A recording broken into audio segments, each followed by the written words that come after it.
My name's Erica. Grew up poor, which meant you either got tough or got left behind. My family wasn't much, just me, Ma, and Pa. We scraped by in a cramped house, the walls thin as paper. Early on, Ma put a needle in my hand, saying, "Stitch your own path, girl." And so I did. School was just the place I waited till I could get back to sewing. Teachers talked about math and history, but my mind was on fabrics and patterns. By 15, I was mending jeans and jackets for folks in the neighborhood. Life took a real turn when I met Tom. He was the cousin of my best bud, Sarah. I remember that day clear as crystal. We were at Sarah's family barbecue, and he was there, flipping burgers and laughing loud enough to scare the birds. "Hey, Erica." Sarah waved me over, a big grin on her face. "Come meet my cousin, Tom. He's been dying to meet the girl who fixed his favorite jacket." Tom wiped his hands on his apron and reached out. "That was you? Hell, you saved my life with that fix." I laughed, brushing a loose strand of hair from my face. "It was just a few stitches." "A few stitches," she says. Tom chuckled, giving me a look like I just pulled a rabbit out of a hat. "You're too modest, Erica." We hit it off straight away. He was easygoing, the kind of guy who'd give you the shirt off his back and make a joke while doing it. The more we talked, the more I liked him. He was genuine, a rare thing in this world. Tom was a truck driver, always on the road. Said it was lonely sometimes, watching the world through a windshield with no one to share the view. "It's just me and the long haul, but I'd love someone to come back to," he admitted one evening, the sunset making shadows dance on his face. Tom was the kind of man who never said no, especially to his family. He'd often joke about it, saying how his big sister Linda got everything she ever wanted from him. "She's got me wrapped around her finger, but don't you worry, Erica. I've got plenty of yes left for you." I'd roll my eyes and jab back, "Better save the best ones for me, Tom." He'd laugh and pull me close, and in those moments, I knew we were right for each other. He was kind and a pushover for sure, but me? I was the punchy one, and together, we balanced out just right. Love hit fast, and we married just as quickly. It felt right, like stepping into a story that was meant just for us. Life with Tom was never dull, even when the road took him away more often than I liked. He was out there driving his truck, traversing from one city to another, while I kept the home fires burning and the sewing machine humming. You could say I had become quite the thrifty one over the years. Every penny from my sewing gigs went straight into a jar, and before we knew it, there was $20,000 saved up. It wasn't just pocket change, it was our ticket to something bigger. One evening, Tom rolled in, tired but happy to be home. I was stitching up a storm in the corner of our living room turned makeshift studio. The hum of the machine paused as I made my pitch. "Tom, what if we stop just making ends meet and start planning to get ahead? I've been saving up. We've got enough to put down on a new truck." Tom, who was halfway through a sandwich, stopped and looked up. "You serious, Erica? That's a lot of dough. You've been stashing away that much?" "Yeah, and it's just sitting there. Imagine if you could run your own gigs, choose your routes. We could pay off the lease with the extra jobs you take." He set his sandwich down, wiping his hands on his jeans, his brain ticking over. Could work. I'm sick of hauling for pennies for the other guy. Running my own show could mean real money. So, we did it. We found a decent truck, not the newest model, but reliable enough to handle the long hauls Tom was planning. The day we went to look at it, Tom was like a kid in a candy store, checking every part, talking shop with the dealer so I barely kept up. "Erica, she's solid, good mileage, engine's in top shape. We take care of her, she'll take care of us," he said, his eyes not leaving the truck. I nodded, trusting his judgment. "Let's do it then. Let's buy our future." And we did. Papers signed, handshakes exchanged, and the keys were in his hand. Tom got his license sorted out for the new routes we'd scoped out, and soon he was taking orders for intercity trips. Money was tight at first, every cent counted even more than before. But Tom was pulling in enough jobs to keep us on track with the lease payments. Meanwhile, I didn't sit idle. My sewing had turned from a side hustle into a serious business. Enough so, that 3 years down the line, I opened my own small studio. It wasn't much, just a little space I rented out on the main street. The start was rocky, clients trickling in slow. But I kept at it, word of mouth started doing its thing, and my little studio began to see regulars. It was another 2 years of hustle, but finally, things smoothed out. The studio was bringing in a stable income, and we made the last payment on the truck. All that money we used to pour into the lease? Now it was ours to keep. One night, over a quiet dinner, Tom and I decided it was time for the next big step. We've been doing good, Tom. Really good. Maybe it's time we thought about getting a place of our own. A real house, not this cramped apartment. Tom, who'd been quietly listening, nodded. I've been thinking the same. We've worked hard, Erica. We deserve it. So, we started house hunting, and before long, we found a small townhouse. It was perfect for us, just enough space, a little yard, and a room that I could turn into a proper studio. We moved in, and it felt like a fresh start. Everything we'd worked for was finally coming together. After we settled into our new townhouse, Tom and I decided it was high time we took a break. We packed up and headed out to visit his mom, who lived a few cities over. Since Tom's dad passed, his mom had been living with his sister, Linda, and her 2 kids. Tom's mom was a sweet lady, always had been good to me. But Linda, well, that's another story. She and I never really saw eye to eye. Something about the way I came up, made my own way, she didn't like it, always hinting that I was just lucky. We pulled up to their house, a cozy little place with toys scattered across the front yard. Tom's mom greeted us with hugs and homemade cookies, her warmth a comforting blanket. But Linda, she just nodded, her smile tight, eyes scanning us like we were pages in a book she didn't want to read. Dinner was tense from the get-go. Linda cooked, which I made sure to compliment, but you could cut the tension with a knife. As we sat down, the small talk fluttered around, never landing anywhere substantial until Linda, stirring her drink, turned to me. So, Erica, how's that little sewing business of yours? Making good money? Her tone was casual, but her eyes were sharp, prodding. I paused, fork in midair. It's a studio, Linda, and it's doing well, thanks. And Tom's trucking? I bet that's bringing in plenty, huh? She was leaning in now, her voice a mix of curiosity and something darker.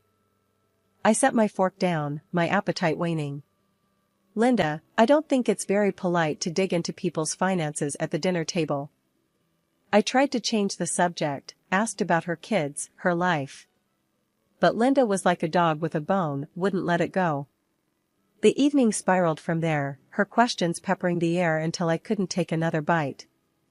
I think I'm full, I said abruptly, pushing my chair back. Thanks for dinner. I could feel Tom's eyes on me, the weight of an apology in his gaze. I headed to the living room, the echo of their whispers trailing me. Later, when Tom found me looking out the window, the room was dark, save for the streetlights casting shadows. He came up behind me, his voice low. Sorry about Linda. She's always been a bit much. I turned to face him, his features drawn in the dim light. Why do you let her talk to you, or to us, like that? He shrugged, a helpless gesture that didn't sit right with me. I guess I'm used to giving in to her. Keeps the peace, you know? But at what cost? I pressed, my voice firm. She walks all over you, because she knows she can. And now me? Tom ran a hand through his hair, the lines of his face deepening. I know. It's just, complicated. She's been having a hard time since Dad passed, and Mom relies on me to not stir things up. I sighed, stepping closer. I get it, Tom, but it's not right. You can't let her push us around, make us uncomfortable in our own family. Where does it end? The next dinner was just as stressful. I tried to make conversation about benign things, hoping to keep the evening light, but Linda had other plans. She wasted no time, diving straight into dangerous waters. You know, since you two have done so well for yourselves, she started, her voice dripping with a mix of envy and accusation, I think it's only fair that you think about the rest of us who haven't been so lucky. Tom shifted uncomfortably in his seat, looking anywhere but at his sister. I clenched my fork a little tighter, feeling the calm before the storm. Linda continued, undeterred by our silence. In fact, I think it's only right if you two give up your claim on Mom's property. After all, you don't need it. I do. I was stunned. Discussing inheritance in front of Tom's mother, who was very much alive and sitting right there, was beyond inappropriate, it was disrespectful. Linda, I can't believe you're bringing this up now, I said, my voice low and steady. It's Mom's decision, not ours or yours. But Linda plowed ahead, her voice rising. Oh, come on, Erica. You don't need the money. You don't need the house. I'm here with 2 kids, trying to make ends meet. It should be mine. I need it more than you do. Tom looked like he wanted to sink into the floor. He hated confrontation, especially with his sister, but even he looked like he might speak up this time. Before he could, however, his mom intervened. That's enough, Linda, she said, her voice firm, leaving no room for argument. I've already discussed this with my lawyer. The house will go to you and the children, and the money I've saved will go to Tom. That's final. Linda's face turned a shade of red I hadn't seen before. But the house is old. And Erica doesn't need the money, they make plenty. Tom's mom fixed a stern gaze on her daughter. The house being old doesn't change my decision, and it's not your place to comment on Erica's finances. What you need to do is stop counting on others and maybe get a job to support your children. Silence fell like a heavy curtain. Linda, mouth snapped shut and cheeks burning, didn't utter another word. Dinner ended quietly, and the rest of the evening passed with minimal interaction. The remainder of the week, I spent a lot of time with Tom's mom. The day we were leaving, she pulled me aside, handing me a small, ornate box. This has been in the family for years, she said, her eyes locking onto mine.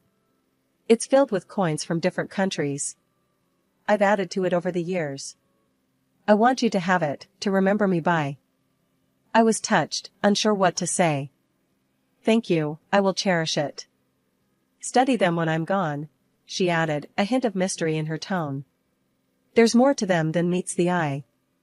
We hugged, a long, tight embrace that said everything words couldn't. It had been a month since our last, somewhat strained, visit to see Tom's mom. Life had slipped back into its normal rhythm, Tom returning from a long haul on the road and me buried in fabric and threads at my studio, rushing to meet an urgent order.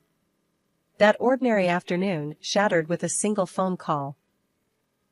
Tom answered his phone, his face draining of color as he listened. Linda? His voice was tight, worried. After a pause, his shoulders slumped. Oh, no. Okay, I'll be there. He hung up, looking lost.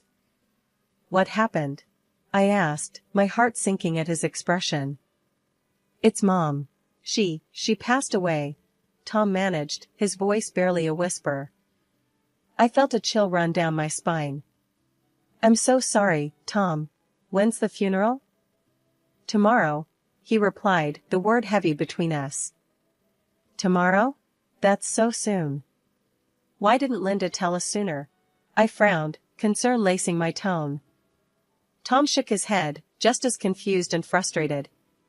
Before he could respond, I snatched the phone from the table and dialed Linda back, my pulse racing with a mix of anger and dread. Linda, why are we only hearing about this now? And why so rushed? I demanded as soon as she picked up. Erica, this really isn't your concern. I've been too upset, and we're trying to respect Mom's wishes. Linda snapped, her voice cold. And what wishes are those? I pushed, needing to understand her hurried decisions. Mom said only blood relatives should attend the funeral. That's why we're keeping it small. Just family, not you.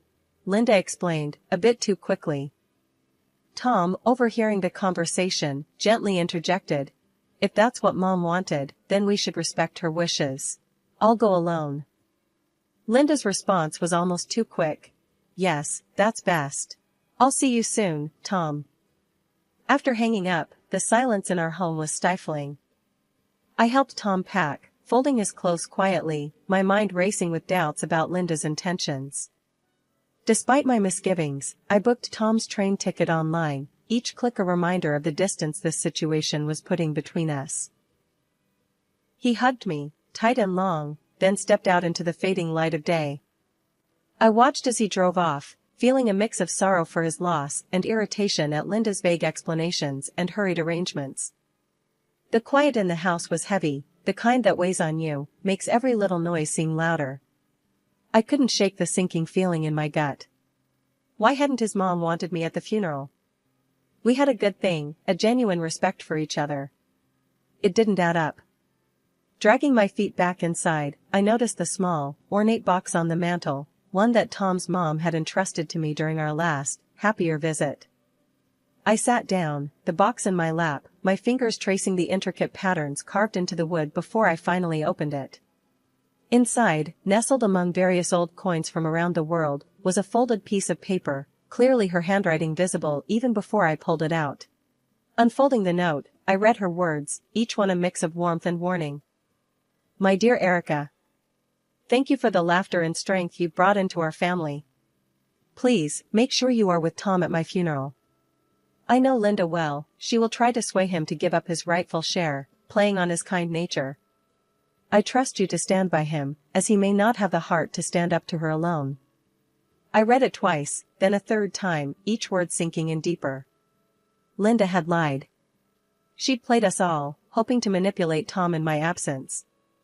Rage bubbled up inside me, not just for the deception, but for the sheer audacity of her plan.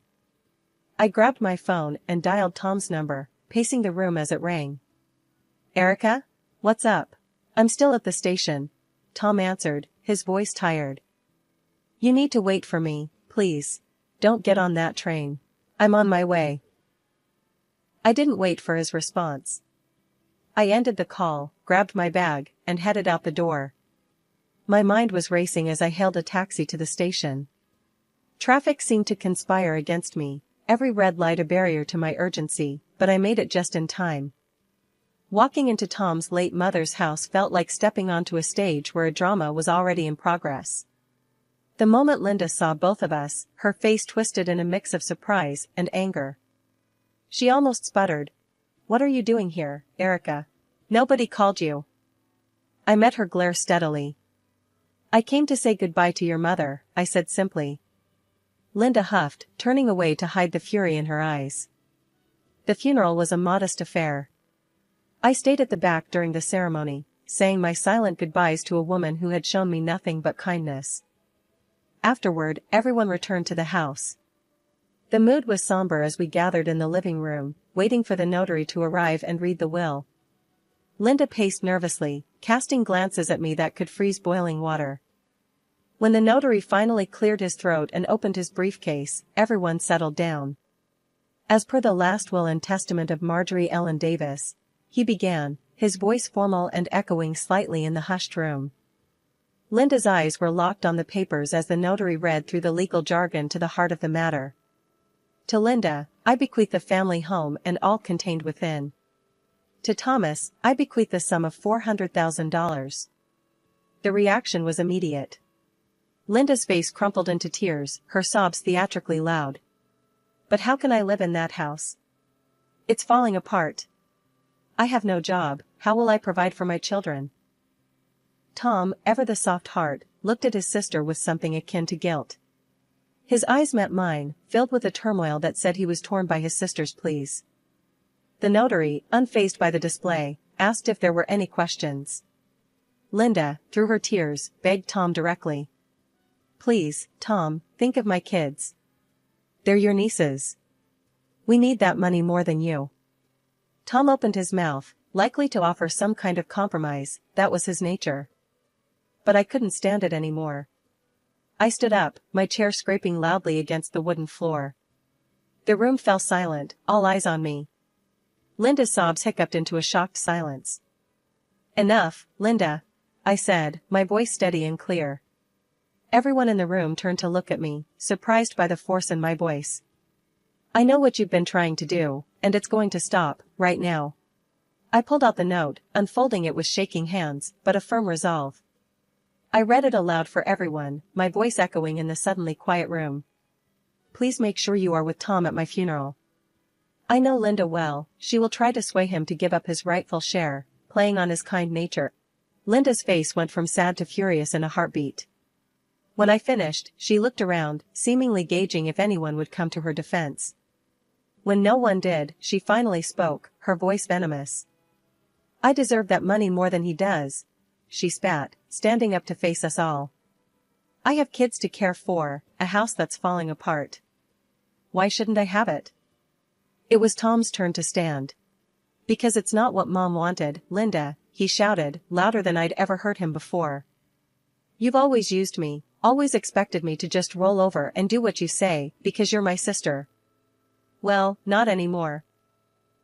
Linda recoiled as if he'd struck her, her face a mask of disbelief. She stared at him, her mouth open, tears stopping as if cut off by a switch.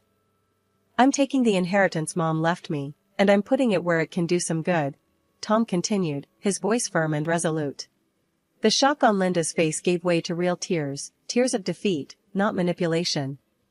She sobbed, covering her face with her hands, her act finally crumbling under the weight of Tom's declaration. We didn't stay much longer after that. Tom took my hand, and we walked out together, leaving Linda to her reality. As we drove home, the car was filled with a tense silence. Finally, Tom spoke, his voice quiet but strong. "I'm sorry for all this, Erica. For letting it go on this long.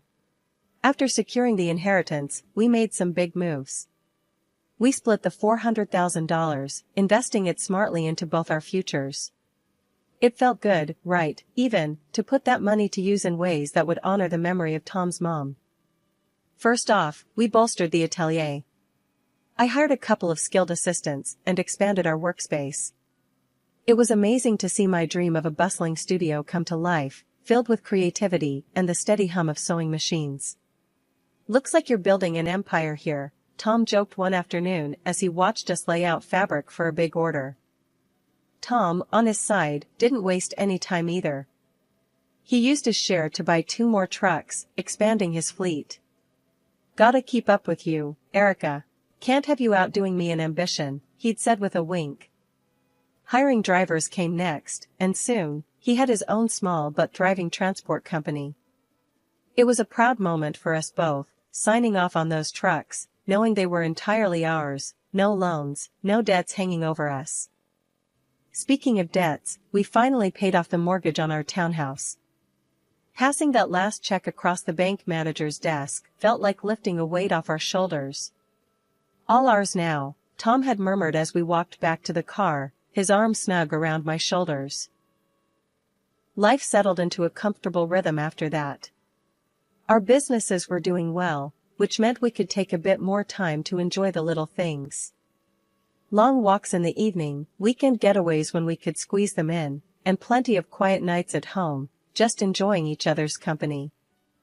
But it wasn't just business thriving in our lives. Recently, we got some news that added a whole new layer of excitement. Turns out, I'm pregnant. The day I found out, I couldn't wait for Tom to get home. I paced around the kitchen, the positive test clutched in my hand, waiting to drop the bombshell. When he finally walked in, I blurted it out before he could even take his coat off. "Tom, we're going to have a baby." He froze, then broke into the biggest grin I've ever seen. "Really? We're going to be parents?" His voice was a mix of disbelief and joy. "Yeah, we are," I said, laughing as he swept me up into his arms, spinning me around in pure happiness. As for Linda, well, we haven't had much contact with her. Last we heard, she'd had to find a job to support herself and the kids. It's tough, but maybe it's for the best. Learning to stand on her own might do her some good, I figure. It's funny how life works out. There were times when I thought we'd never see the end of the turmoil. Now, here we are, our lives full and expanding like my belly, new beginnings that feel just right. We've got plans, big ones, for our family and our businesses. And whatever comes, I know we'll handle it, together. Because that's what we do best.